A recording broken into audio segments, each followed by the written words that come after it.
Hey there, listeners. Most companies think they've adopted AI. Well, my guest today, John Munsell, says they're not even close. And here's why you should listen. John sold his digital marketing agency right before ChatGPT dropped. He watched what happened to that industry from the outside and rebuilt his company from the ground up into a formidable AI training and consulting firm. Today, he's here to talk about the gap between companies that are dabbling with AI and the ones that are building a real competitive edge with it. We're talking capability levels, workforce readiness, and why governance is the thing everyone ignores until it's too late. If you're serious about AI inside your business and not just dabbling with the chat windows, and let's face it, who isn't, then this conversation is going to reframe how you think about the whole thing. And stick around to the end of the show because John's team put together something special for Built to Scale listeners, a custom AI impact analysis report that actually puts a dollar amount on what AI is worth in your organization. It's a 6-part personal report built around your specific headcount, your industry, and your numbers. It's valued at over $500, but John's giving our listeners a chance to get it for free. You'll find the information about that in the show notes. And like always, remember to subscribe and share this episode. Now, if you're sitting, relax. If you're at the gym, pick up the pace because this episode is going to be AI amazing. I'm your host, Shmuel Hirschberg, and this is the Built to Scale podcast. Listen up and let's start scaling now. John, thank you so much for making time and joining me on the Built to Scale podcast. Well, thanks for having me on. Looking forward to this. So For sure. let's get Yes. rolling. Yeah. Why don't you kick things off? I mean, there's so many different avenues that we could go down, but why don't you just give a little background about yourself, how you got, how you started Bazooka, and maybe what you're doing before then, and how you got into these wonderful space of digital marketing. You bet. So I actually started off in financial services. Was there for, Okay, I don't know, 15, 16 years. And then the web came out and I was like, oh, that's where the future is. And so in 97, I ejected to start a new company building web applications for people because back then there wasn't anything. You had to build everything from first line of code. that's But right. also back then, you could sell websites for a couple $100,000, Yeah, and 'cause and we're not just talking about the domain name, which also sold for an exorbitant amount of money, but we're right, talking about just building those websites because there were building no the tools like website. website. There were Wix. Exactly. None of that existed. So we actually ended up building our own content management system back in '99. And then, in 2001, we had built it as a developer's tool, but then we flipped it to a consumer-facing tool to where our clients could add functionality just by clicking a couple of buttons. So if they wanted a press release page or if they wanted a job posting board, they could just click a button and it would launch that into their website. So that was the problem that we solved for people, making building a website easier and more functional. And so we went from building six-figure websites to licensing five-figure websites. So we became a SaaS before SaaS was even an Okay, acronym. nice. And just And then as we a gradually comparison, pardon a me? quick comparison, if I could ask you, I'm just curious for maybe our younger listeners out there, when you built a website in the late 90s versus building a website today, what are we talking about? I mean, today you could just go into Claude Code and build a website. Right, How in a long matter did of it take minutes. back then? Um, okay, well, let's take a 30-page website. A 30-page website would probably take somewhere between 4 and 6 weeks to build, and the thing that took the most time was getting the copy out of the client. But then there was the design phase, and you'd have to create designs in Photoshop, have them approve the design. Then you'd have to turn around and slice that graphic up and then create code for it. It took a long time. And that was where, when we built our own CMS, we were able to cut that by about 70%, but it still took several weeks. But now Okay. you could literally just describe what you want. And in a matter of minutes, you got a full blown 30-page website, copy written and everything. So worlds apart. I mean, just worlds apart. Now, the problem you got now is how do you charge for that, right?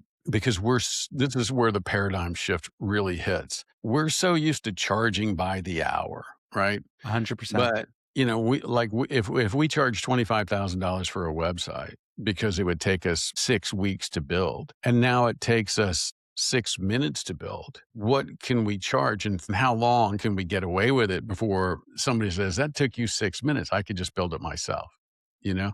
So, I think one of the shifts we made before I sold off the agency side of things is we realized that what people were describing when they came to us for a new website. Now, this is back in 2020, 2018, 2016, that range. We started to Okay. realize that people were describing an artwork and mechanics problem. In other words, they were like, okay, I need a new website. This one's starting to look old.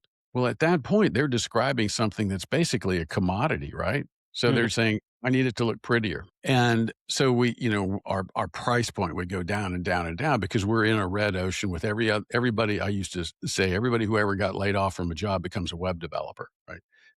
And that was not too far from the truth. So there was a massive amount of competition. And so it became quite a commodity if you're selling into a space where the prospects just describing an artwork and mechanics problem. I want a prettier website, but they don't want a prettier website. And it took us a while to actually get that across to the salespeople. They don't want a prettier website. They want what the website will bring them. But if you Mhm. focus on what they're asking you for rather than what they actually want from what they're asking you for, then you're going to end up in a commodity race. And we literally had a situation where a client wanted to redesign their website. Now, this is an existing client, right? We pitched them on a $19,000 website and they said no. And my sales team came to me and like, wow. And they said no. I'm like, I'm pretty sure I know what's going on here because this is what's been going on for the last 3 years. So Okay, I and got on the what were you phone. thinking? I was like, he's describing an artwork and mechanics problem, but he doesn't realize that he could get more out of his website. And so I asked him, I said, what do you use the website for? And he said, well, I use it. Our salespeople use it to send prospects to so they can download information. Okay. So think about it. His salespeople send prospects to the website. And I said, shouldn't the website send prospects to your salespeople instead? And he said, I never thought of it that way. I'm like, I can't believe we built your first website and we just built artwork and mechanics. How about we start building it so that it actually generates leads for you? And he's like, that would be cool. Well, long story short, he said no to a $19,000 website, but he said yes to a $150,000 2-year engagement to help turn that website into a marketing machine for him. And he went from 16 million in revenue to about 36 million in revenue in about 3 years because we shifted that focus. So think about the value we brought to him for that. Now we didn't back then, we just charged him what we would normally charge. We upped it a little bit, but it would have been a lot better if I had said, how about you just give us 10%? Uh-huh. Yeah, We'd and have what done year pretty was this well. in? Well, the jump was like $18 million, and that was I want to say that was in 2018, Okay. 2000 no, it was about around 2017 because it was in 3 years and about 2020, that's when of course, that's when COVID hit, but they had just skyrocketed. Okay.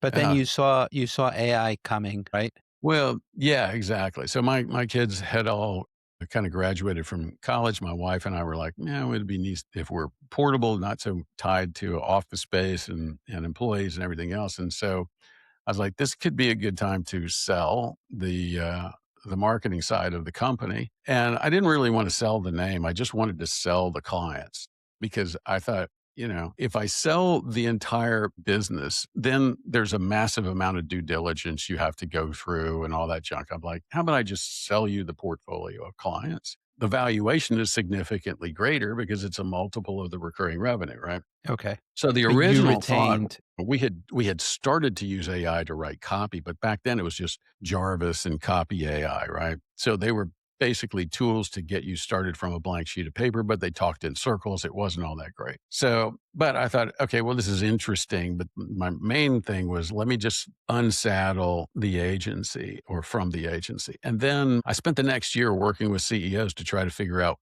maybe I could just become a fractional CMO, but better yet, I figured I would try to understand what problem the market wanted solved. And Okay. so I became a fractional CMO for a couple of clients and realized that that wasn't the job I wanted. But I started this group that I would meet with every Friday, and the group would grow, and we called it the CXO Roundtable. The idea was it would be a growing pond that I could fish in. I thought I'd do it Okay. for 10 weeks. And then I went on and did it for an entire year. And in that time, I realized people were far more interested in how I was using AI. And then, Mhm. of course, ChatGPT 3.5 got released to the public. And I was like, oh, wow, they really took off the training wheels. We can get something out of this. And so again, that's when people really got interested in how I was using it. And so I started to teach that. And that's when I developed frameworks because people couldn't quite understand the concepts that I was trying to get across. And so I developed a thing called the AI strategy canvas. And that gave people a visual to see what areas of context AI needed to become more efficient and more effective in their outputs. Okay. And then And then when you set this up, so you sold pretty much the client portfolio of Bazooka. You basically stripped it down to the studs, right? There was pretty nothing much, for just the name. yeah, It's a great name. thanks. So in hindsight, was that something that you just felt was, was that the right move? I mean, was it terrifying? Because at the time, if I got my dates right, we're talking about pre-pandemic, before ChatGPT is released to the public, like you said. So I unless know you're a I prophet, sold you it. probably couldn't realize that people would want to tap into your AI prowess. Yeah, I actually sold it post pandemic. I sold in Okay. 2022. Okay, fine. But the idea was still, first of all, it was how do I become more portable? Going from a high of 40 employees down to 2.5 was a hell of a shrink. So I had to use AI to compensate for the lack of staff, right? And Okay. and so that's what, most great companies are created because somebody had a problem they needed to solve for themselves. And then they realized a whole lot of other people have that problem. And so they turn around and they sell that solution to somebody. Hmm. I Yeah, mean, and you that's how see that Slack across got all. started. Yeah, Yeah, I and you could see that name across all millions of. industries. Yeah, yeah, yeah, exactly. Yeah, There's for there's some sure. new outlier that comes up, and it's because somebody was trying to fix their own problem and got really, really Mhm. good at fixing their own problem, and everybody else goes, "How did you do that?" Exactly. Yeah, no, that's very powerful. And of course, just that founder story, that CEO founder story, the origin story, everyone's always interested where Superman came from, right? The Clark Kent You're right. story, everybody wants to know. So when you can relate to it and a CEO can actually say, this was my problem before it was your problem, and this Mhm. is how I came out of it, that is so powerful for a business. So it's really encouraging and it's really fascinating to hear that you basically kind of like mastered AI before a lot of people did. And I just want to ask you, because we spoke about this before the podcast, about AI adoption. You mentioned that's like a misleading term, if I recall Yeah, correctly. Can you yeah. explain that? Sure. I mean, when you look at all the research, there's tons of stuff out there that says 89, 95, whatever percent of companies have adopted AI. And so you can read the papers and it's all written around large companies. It's not written for SMBs. But the other thing that read when you read the fine print is they're defining AI adoption as having one application in the organization that has AI in it somewhere. To me, that's Okay. dipping your toe in the water. That's not adopting AI. That just means you're test driving AI. You've got a licensed to Copilot or you built a customer facing chatbot, but that's not adopting AI. So we've kind of redefined it. Adopting AI really is when you look at your workforce and you figure out how many of those people use a computer for more than 30% of the day. What percentage of them are using AI with their own fingertips? So that's the starting point of adoption. But when you really want to measure adoption, it's not whether they're actually using it, it's how proficient are they? And so Okay. we have this thing that we call the 10 levels of AI mastery. And what we find if we just look at all the companies that we've dealt with, they got, oh yeah, we got marketing using AI, we got so and so using AI, we got a few people, we need more using it. And then I do a little survey. I do a I don't know what you would call it. It's like a survey, but basically they have to fill in a lot of questions, answer a lot of questions, and we want to know two things, Shmuel. We want to know, do they really know how to use it? So we're going to measure their proficiency across those 10 levels. But we Okay. also want to know, are they a producer? Are they an administrator? Are they an entrepreneur, or are they an integrator? Now, what do I mean by that? A producer is somebody that just likes to do the work. You give me the rules, I'll do the work, crank it out, off we go, right? A programmer is typically a producer, right? An administrator is somebody who likes to create rules and create structure. So, like a bookkeeper is going to be more like an administrator, and they're going to focus on building structure around it.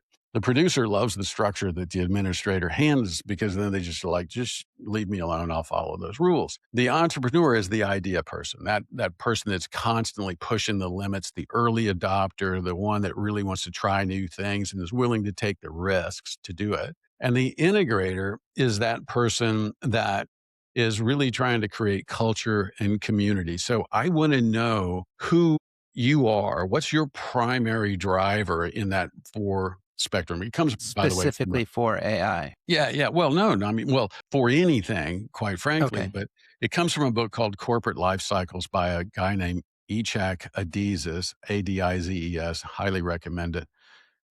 That's how we structured our business in the early stages using those principles. But what that tells you is what is a person's internal makeup and how proficient are they? The reason we want to know that is as we start to establish teams or governance, we need a certain mix of those people. I don't want all administrators, or else my governance is going to be too restrictive. I don't want all entrepreneurs, or it'll be too much of a wildcat and it'll take too many risks. So I have to have a balance. So I need to know who you are on that. So we put people through an assessment that lets us understand their proficiency and their makeup. And then what we want to do, well, when we put them through that test, we find in all organizations, 90+% of the people are operating at level 2 or below. You might find about 10% that are operating at level 3. It's pretty much 0% that are operating higher than level 3. If they are operating higher than level 3,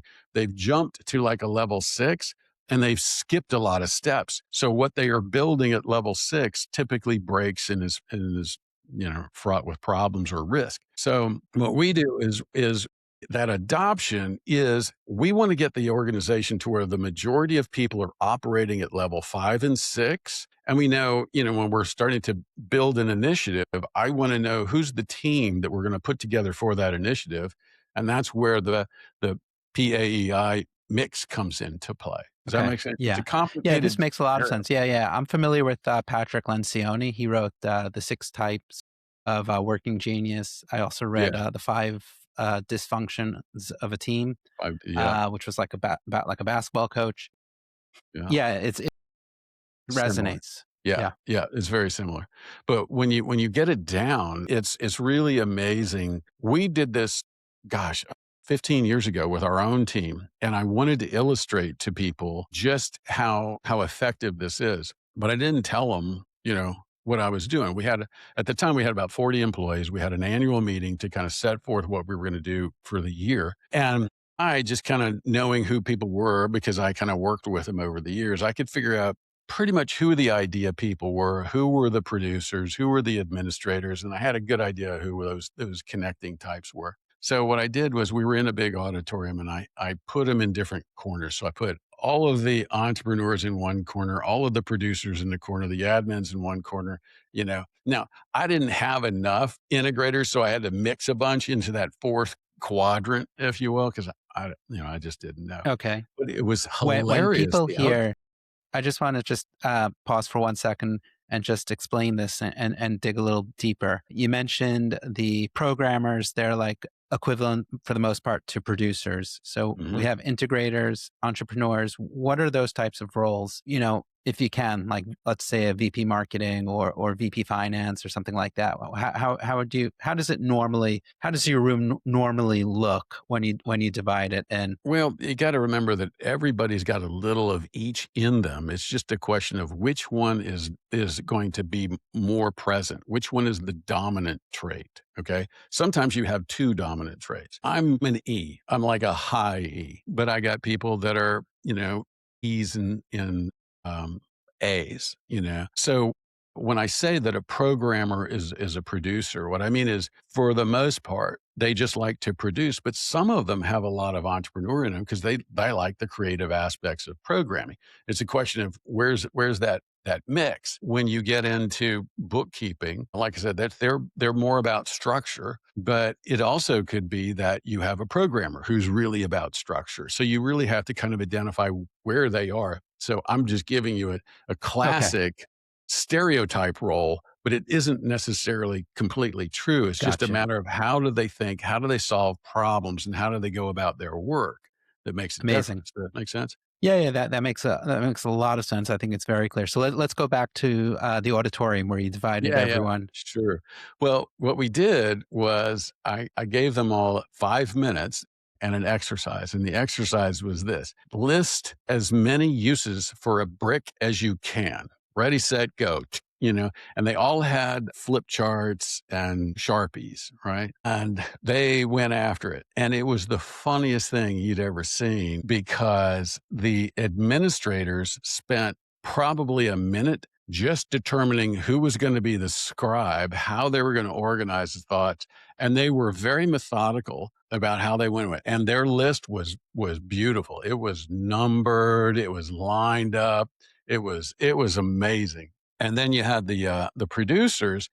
So my numbers are going to be off, but they're going to be close enough. So the administrators came up with like 56 ideas. Okay. The producers came up with, I want to say, 63 ideas, and theirs was numbered, but it was a little bit more jumbled, a little bit more Hmm. messed up. But same The ballpark. Yeah, yeah. Then the ones that were the mixed group that was supposed to be the integrators, but I didn't have all integrators. So it was a mixed bag. They came up with about 65, and it was a little bit, jumbled as well. So those 3 groups, the max any one of them produced was 65, and the administrators had the lowest, but it was certainly the neatest. The entrepreneurs created 110 ideas. I was going to say that the entrepreneurs had the most by far. I was, if you had to, if you asked me before, I probably would have said 2x. So it's just under 2x. Okay. Yeah. So So what does what that did you tell discover you? about them? Yeah, I mean, here's what we realized, and everybody's like, "Oh my gosh." Oh, but theirs, by the way, theirs was a mess. I mean, their stuff was all over the place, and they had to, at their end, they were racing to cross out duplicates, but basically they just splattered stuff on a wall, and they had a multitude of people writing ideas down as opposed to a really structured method for doing it. It was a case study. It was the funniest thing I'd ever seen. But what that tells you is you might have read some stories. I think it was Harvard Business Review years ago came up and they said brainstorming sessions don't work. And I can tell you why they don't work, because they don't have the right mix of people in the room. They never thought that through. They just put people in a room, try to brainstorm, and they don't realize they probably got a lot of administrators in there, or they probably got a lot of producers in there, and they don't have enough entrepreneurs in there. But if you really want to brainstorm and really get going, you have to have an overload of entrepreneurs in there and a smaller representation from the other areas. So Totally. now Yeah. you think Opposites about that. attract. Pardon me? I said opposites attract. I think, when it comes to personal relationships, sometimes people prefer finding and hanging out with people that are like them. Marriages, sometimes people find, a good marriage is based on two people that are similar, but then you also have that opposites attract. So when it comes to personal relationships, you don't know, it could go either way. But I think when it comes to business, more often than not, the law of opposites attraction is super important. You need people in your business that could support you and complement you in places where you're lacking. So Yeah, I it's think also that's like similar. that room with that Yeah. brainstorming room. If everyone's the same, then you're not really going to get Well, far. think of it this way. It's not just about having opposites in there. It's about the way people think and operate, right? And it's about the energy in the room. And the entrepreneurs and the idea guys are going to have a different level of energy and a different level of creativity than somebody who really just likes rules and structure. So that's where, I mean, you have to identify that.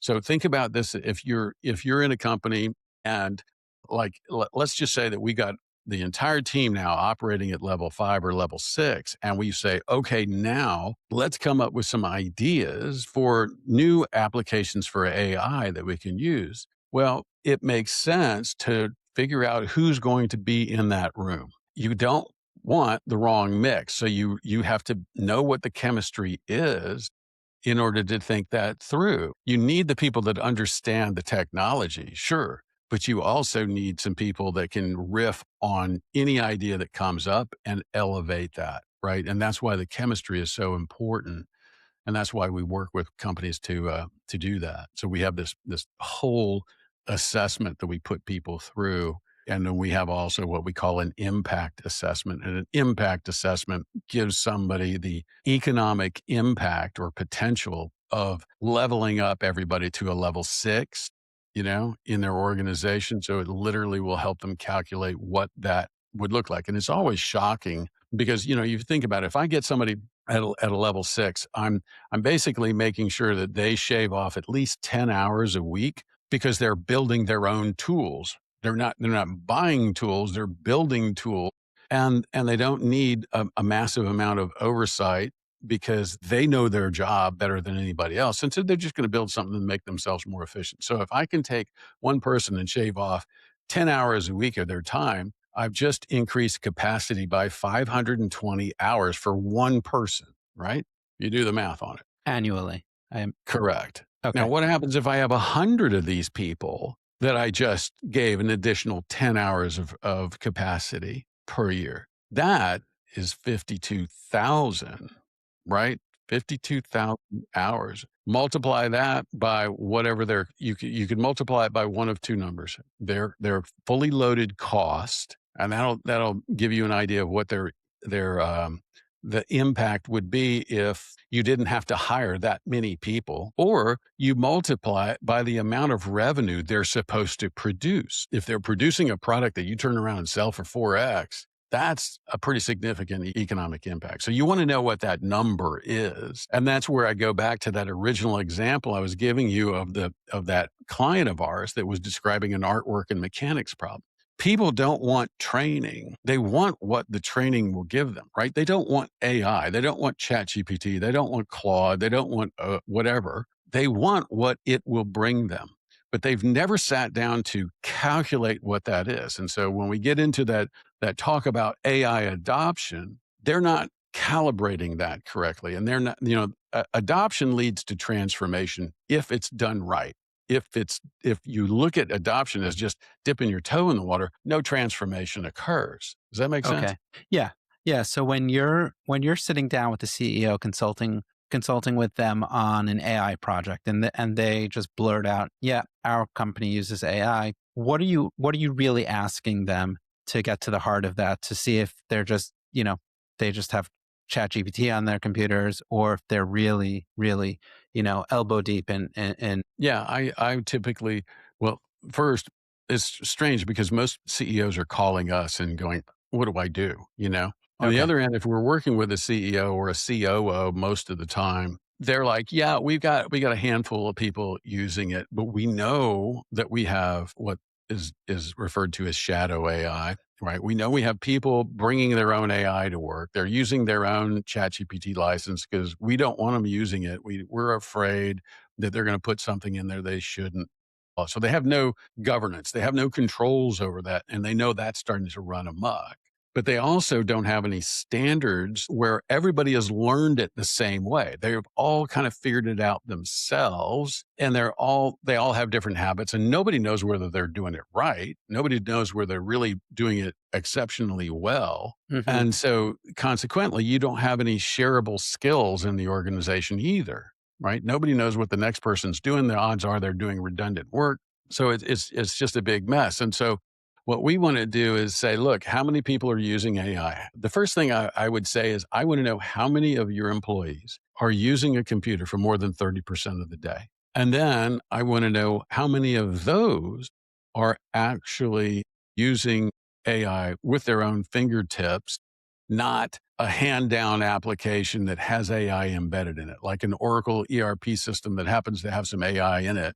I want to know how many people are using frontier models. What are they using it for? What's their level of proficiency? And so then we would turn around and would actually test that proficiency. And then we would create like what we would call a heat map, where you have the 10 levels of mastery on your X axis. I'm sorry. Yeah. Well, the 10 levels of mastery are really on the Y axis, but you got a volume on the X. And so what you end up seeing is how many people are in level 1, level 2. So it kind of lights up. And then you can see how dark it is in levels, 6 through 10 or 4 through 5. And it's right. It's 100% of the time, all the lights are in level 1 and 2. So that would be the Y axis. Okay. Or X axis. I'm bass backwards. I don't know which ends up anymore, Okay. but you get it, right? Because we want them to move to the right side of that. And be masters of AI. Correct. And so I'm trying to figure out, the y-axis is the actual individuals, so we stack them all up there. Who's in there? If we have 50 people or 100 people, that's all stacked up. And so the lights get a little bit smaller if you have a lot of people in there.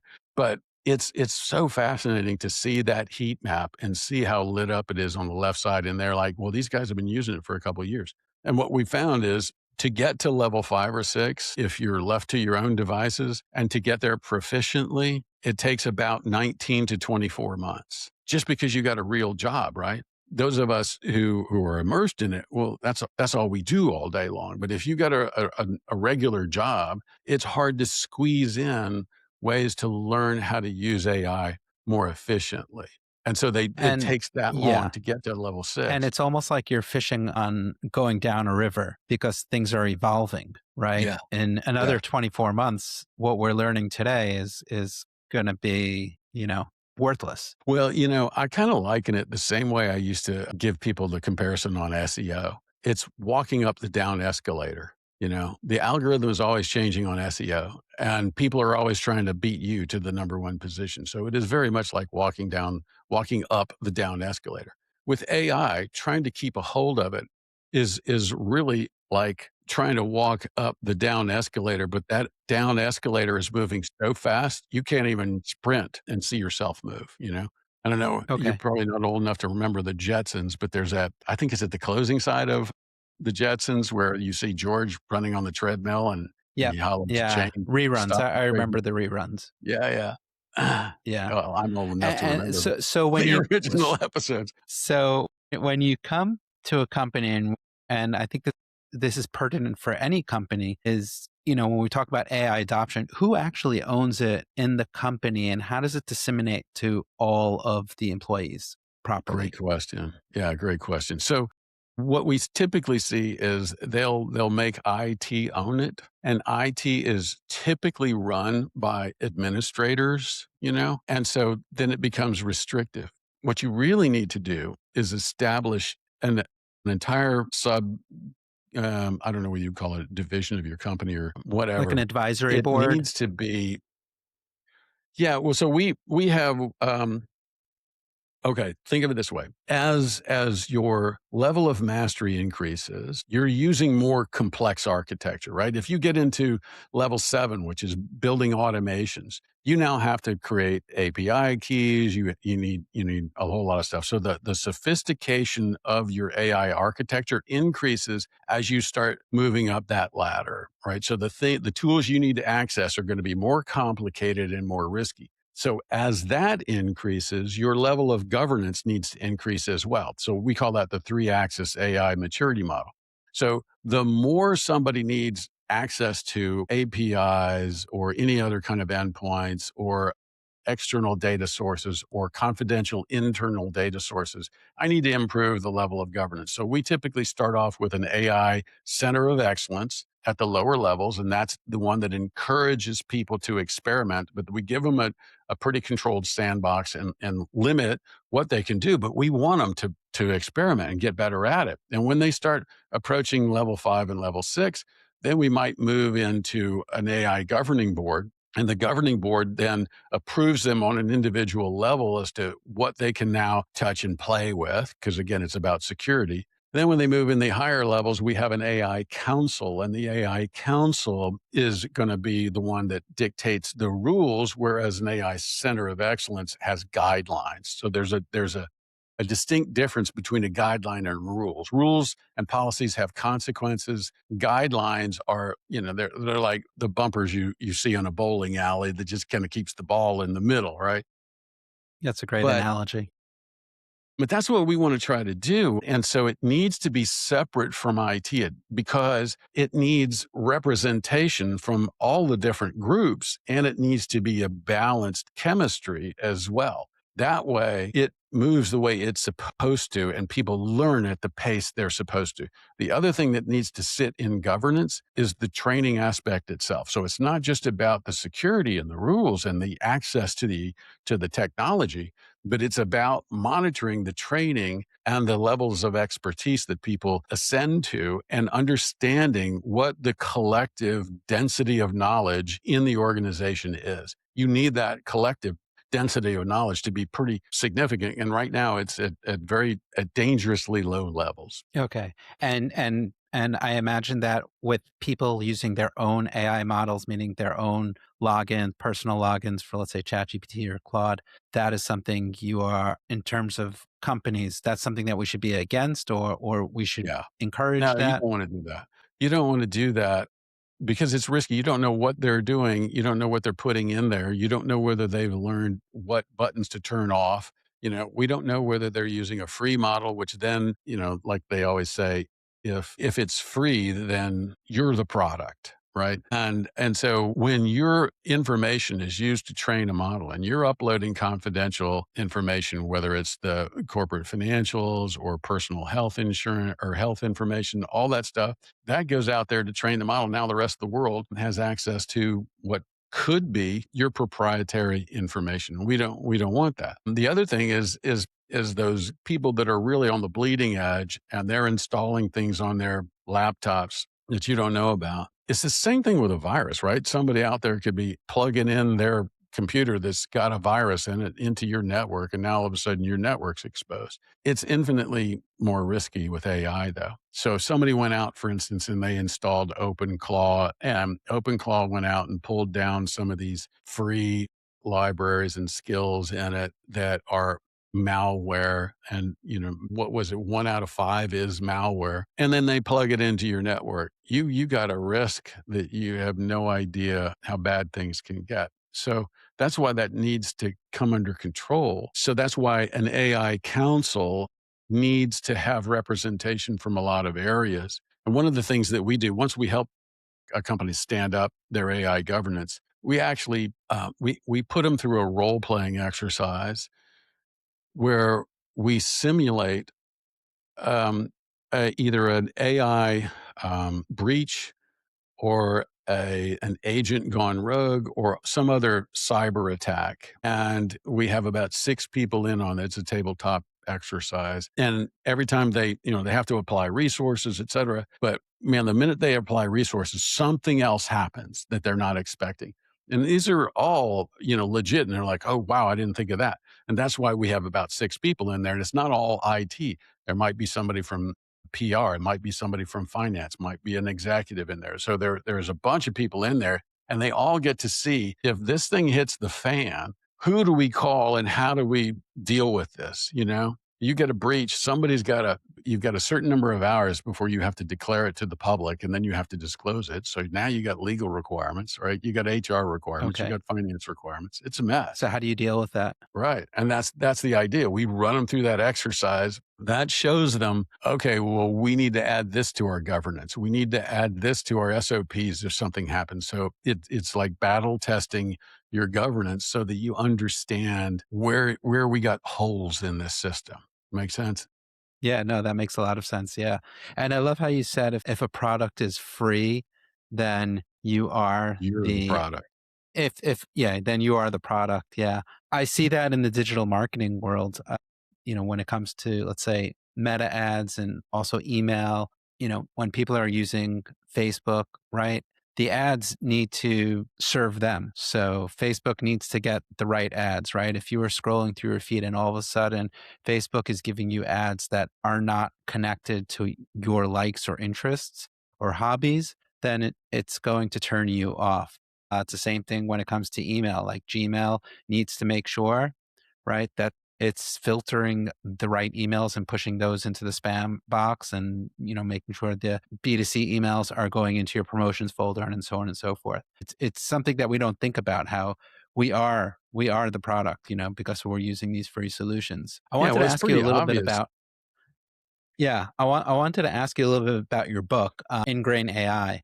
I'm sure we probably touched upon a lot of the key thoughts and ideas in that book. But what are some of the other golden nuggets that you could share with our listeners about that book? Sure. So the thing I was frustrated with when I wrote the book, because a lot of people were like, "You got to write a book. You got to write a book," and so I was just frustrated because the books that were out there were more what I would call they were books to make you a nice trivia expert, but it wouldn't make you good at using the tools.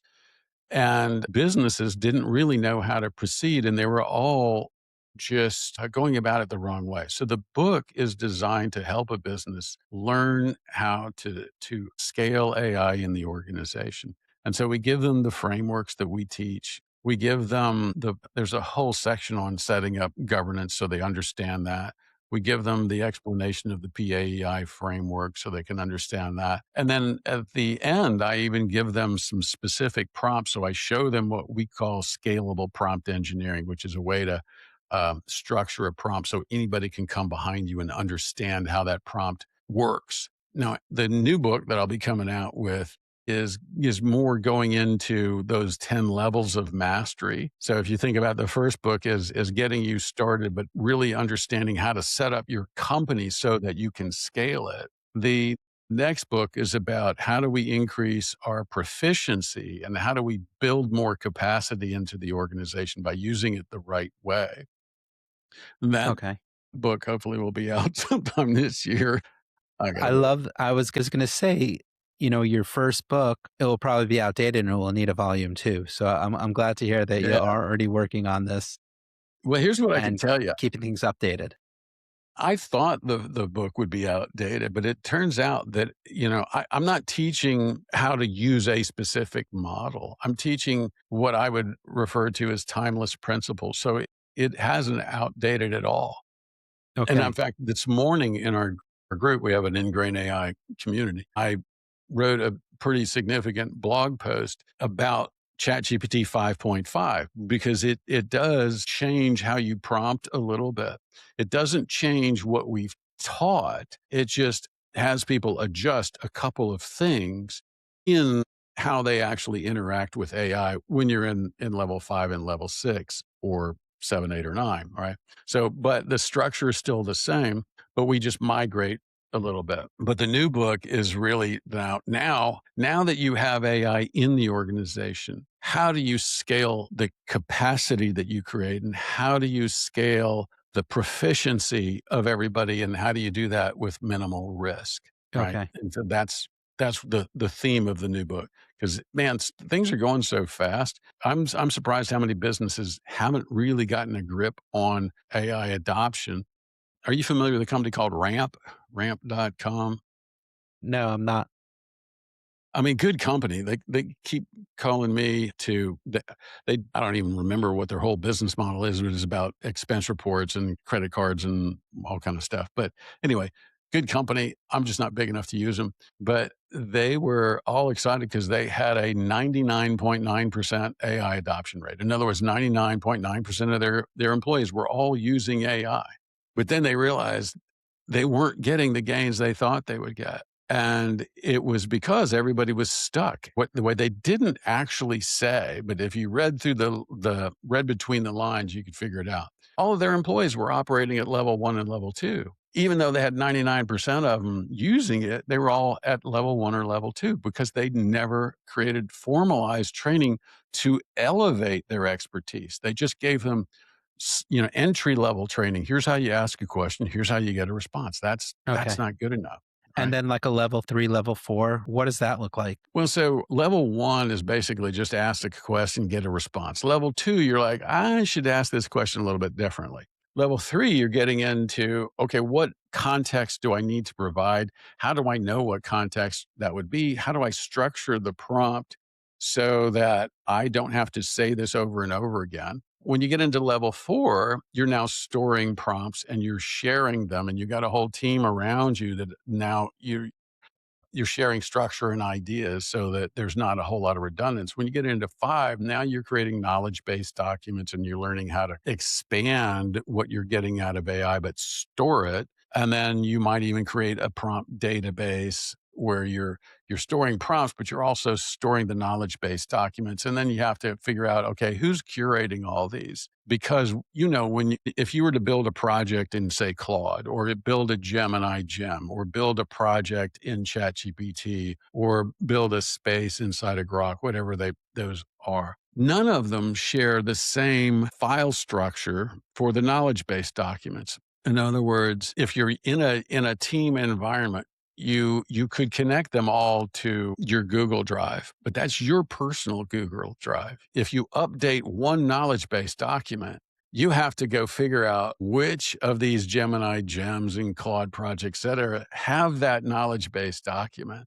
And now you have to go replace it in, like in our case, 30 different places.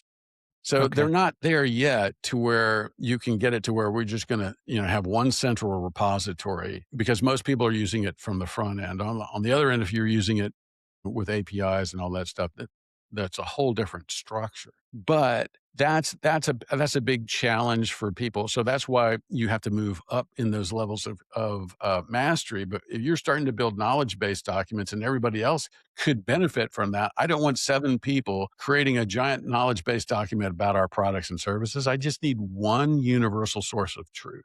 Okay, so that's where governance comes in. Who's in charge of monitoring that source of truth, and where is it being dispersed in all of our AI tools? Does that make sense? Okay. So you can kind of Yeah, see that where makes it sense. gets more complicated as you move up. So so what I'm hearing is that governance and SOPs are probably one of the most important things when you're establishing AI adoption in your company. Would you say that this is what's going to separate the winners from the losers, let's say in 2, 3 years? Yeah, absolutely.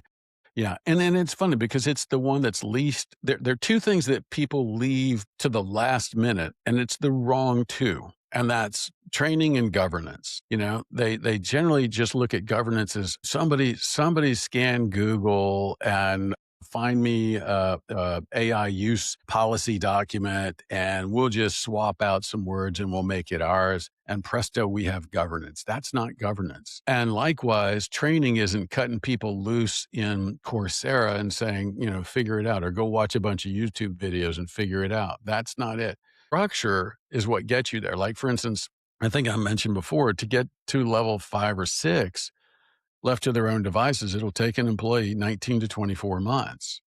And that's a universal. With the appropriate training and the monitoring through governance, you can get that employee to level 6 in somewhere between 4 and 6 weeks. Okay. All right. Now Do you think about see that. Stretch Yeah. it to 2 months. That's a 22-month head start on everybody else. So, hey, if I'm running my company, I need people at level 6 in 6 weeks. Okay. Yeah. I don't want to wait 20. Have you seen anyone hire a position called a CAIO, like Yeah, a chief chief AI officer. AI Yeah. officer? Yeah, yeah. Yeah. In fact, there's a group called chiefaiofficer.com. The guy that runs that is a good friend of mine, and we're constantly chatting. I mean, literally just about every week we're chatting. And a lot of people from his program are in our program. We have a thing that we call the InGrain AI Certified Implementer Program. And so we're looking for chief AI officers to learn our framework so that they can work with businesses, help upskill those people. But yeah, And that yeah. that whole thing is a position that needs to be created in an organization. Now, if you're a small company, like you got 15 people, you need to have somebody who is overseeing AI with maybe a team of 2 or 3. You get into a big company, you need a chief AI officer, but you also need an AI council and an AI governing board and an AI center. And Yeah, there's and like you overlap. said, I you're building systems that are timeless, that it's not gonna change in at least in the foreseeable future. In the foreseeable future, these principles in terms of how you build with AI and how you integrate AI into the heart and Yeah. soul of your company, that those are going to remain constant. Yeah, well, yeah, the principles that I teach are going to remain constant, but the tools underneath them are going to constantly change. And so you need to have a proper system set up to Yeah, manage that. All right. So think about this. So one of the biggest problems that businesses have is the inertia of the workforce to basically say, look, we've always done it this way and things are fine. I don't want to learn another tool, you know? And so that's change management, but that's psychological and emotional change management. It's not change management in terms of monitoring who has access to what software. It's monitoring the emotional wear and tear when you're asking somebody to learn something completely new and reimagine their workflows entirely. That's stressful for people. They're like, I don't want to do this. But yeah, in our training, what we try to do is give everybody what I would call a dopamine hit, right? So, you know, when you finish with level one, you produce something that makes you go, "Oh, wow, that's cool." And that something isn't hey, look, let's take a picture of the fridge and see what I can cook for dinner tonight.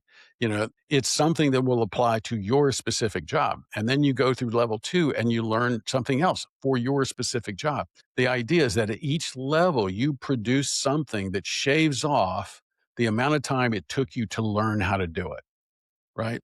So you're sitting there sweating over like, oh my gosh, I got to watch an hour and a half worth of videos. Okay, well, if I can save you an hour and a half worth of a time every single week, that hour and a half of yeah, videos that you're watching, you're going to want to hurry up and watch them. You're going to watch them at yeah, 2x. yeah. Because it just the interest compounds in terms of the knowledge. Yeah, correct. Awesome. That well is this is like fascinating, and I want to first of all thank you so much for coming on. But I also want to just ask you like what how listeners can find you, how listeners can find out more about the ingrained community and your book and your future books. No, thanks. I appreciate it. So, well, here's the deal. They can go to InGrain AI and they can read about us, or they can go to Bizzuka.com, Bizzuka.com. So we're not the bubble gum, unfortunately. Yeah. The other is the book's called InGrain AI. Right now, you can get it on Amazon. The new book, if you want to get on the waiting list for the new book, you can go to Bizzuka.com/2026. Okay. And that's how you get on the waiting list for the Awesome. new book. The other thing I'd love to do for your listeners, if you're up for it, is if people go to bazooka.com, bizzuka.com/impact, that's where we have that assessment that I was telling you about that will give them the economic impact of upskilling. If they really want to know what that is. Now we charge, I think it's a little over $500 for that report. I will if they would just use a coupon code and let's make it tricky. Let's make it Shmuel, right? Okay. SUEL.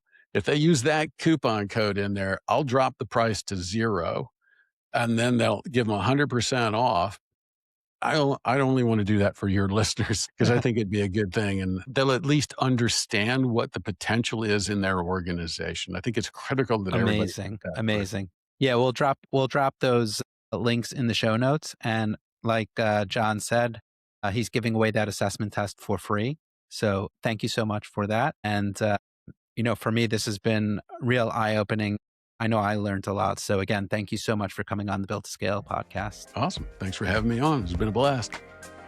Thanks for listening to the Built to Scale podcast. If you enjoyed this episode, make sure to subscribe to the podcast so you never miss a conversation about what it really takes to build and scale in today's market.